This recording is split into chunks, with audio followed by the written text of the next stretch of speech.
प्रतिपकं रंभातरु स्थापितम् अम्बपूर्णघटं सुपीतदुकूलं दुर्वादलं तण्डुलम् आम्रं नारिकेलं फलं सहितं ताम्रोपरि स्थापितम् एते पुण्यपदार्थाः भवतु शुभकरं कुर्यात् सदा मंगलम।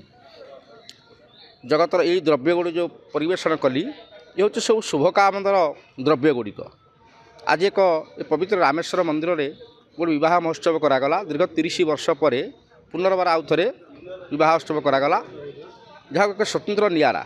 कहीं ना आजिकल समाज में बहुत विवाह कर्म करा जाउछि, बहुत लोग टेंट करुछंती, बहुत साजसजा करुछंती, किंतु विवाह कर्म रे कहार प्राधान्य नहीं। मु दीर्घ 19 मसीह भुवनेश्वर निवास कलिनी। प्राय किछि नहले 500 ରୁ 1000 विवाह कर्म कलिनी। जिते बड़ बड़ आईएएस अफिसर आरंभ कर बहुत बड़ लोक मात्र जाए विवाह झील पुंगर बाहर कराए, किंतु एतिक मात्र व्यतिक्रम देखे जे कर्ता विवाह कर निजर कन्या को दान करने एक पवित्र बंधन करने से कन्या हूँ रत्न। सी प्रस्तुत नहांती कहीं ना सी अतिथि चर्चा करिबारे व्यस्त था। जहाँ जेहेतु समय आमर बर्तमान परिवर्तन होती तथा आम स्वागत कला आजिकार जो विवाह सब करा नारी आ पुरुष मानकर विवाह हूँ 8 प्रकार। आर्ष, ब्राह्म्य, प्रजापत्य, गांधर्व, राक्षस, पैचाश विवाह। ये कर्म 8टाक जदि आम विश्लेषण करवा ताले घंटाटे पर लगे। तेणु प्रायतः आमर गांधर्व विवाह जोटा फुलमाला पकईकी प्रेमी प्रेमिका माने जो विवाह करता गांधर्व विवाह करा। चारि जुगर मत से अच्छी सेटा भी हौ, किंतु आजिकल जो नारी और पुरुष मानकर जो आचार व्यवहार होची घरे यौथ परिवार को मध्य कई पसंद करूना एवं पैसार अभाव नहीं, किंतु शांति नहीं। कहीं ना जेहेतु नारी आज नारी जननी जन्मभूमिष्ठ स्वर्गादपि गरी अच्छे। माँ सब माँ गोटे नारी हूँ भौणी हो से माँ निश्चित भाव निजर माँ हो स्त्री हो जननी जाया अनेक प्रकार रूप से माँ अच्छा। तेणु आजिकल नारी विरोध में कहूनी, किंतु श्रृंखला रक्षा करें समाज आम परिवार भितर कि नारीर प्राधान्य हूँ मुख्य। शाशु शशुर सेवा करने निहाती आवश्यकता अच्छी। पुरुष माने मध्य स्वामी और स्त्री मध्य संपर्क रहा निहाती सुसंपर्क रहा दरकार। कहीं ना आजिकल सब विवाह कर्म करा सफ्टवेयर इंजीनियर पिला माने बाहर हेले आजिकल पाश्चात्य सभ्यता को आम अनुकरण करदे, कि नारी सदाबले लक्ष्मी से होती लक्ष्मी स्वरूपा, कि नारी आचरण आजिकल नारी माने करूना।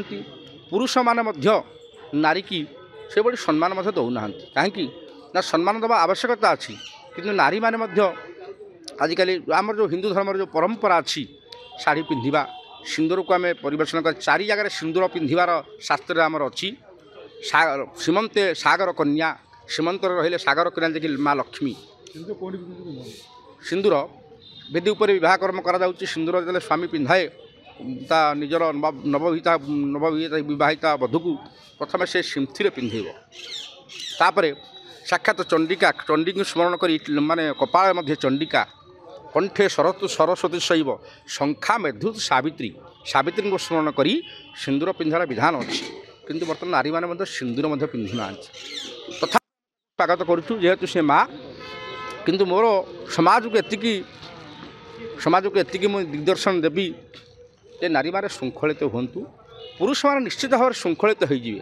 कहीं ना गोटे नारी ता जीवन भितर परिवार भितर निश्चित भाव से सकाल उठिले बहुत परिश्रम करे, पिला से तार सेवा शुश्रूषा करे, पिला गाधेवाठू आरंभ कर स्कूल को नवा पर्यंत सब व्यवस्था करे, शाशुर सेवा करे एवं खाद्यपेय आरंभ कर 24 घंटा से घर रूम रहे।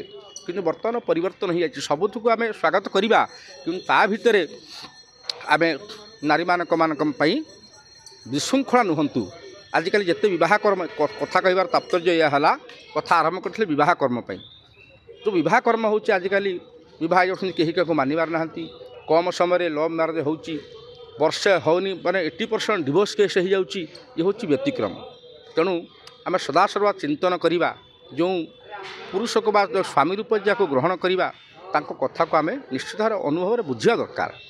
आ पुरुष नारी मान सम्मान करने निहाती दरकार, कारण से होती नारी हूँ चंचला चंचला तांकर स्थिरता हूँ विभ्रमत हो। कहीं ना नारी यदि विशृंखला है समाज उपर आमर सबुतक आफेक्ट पड़ो।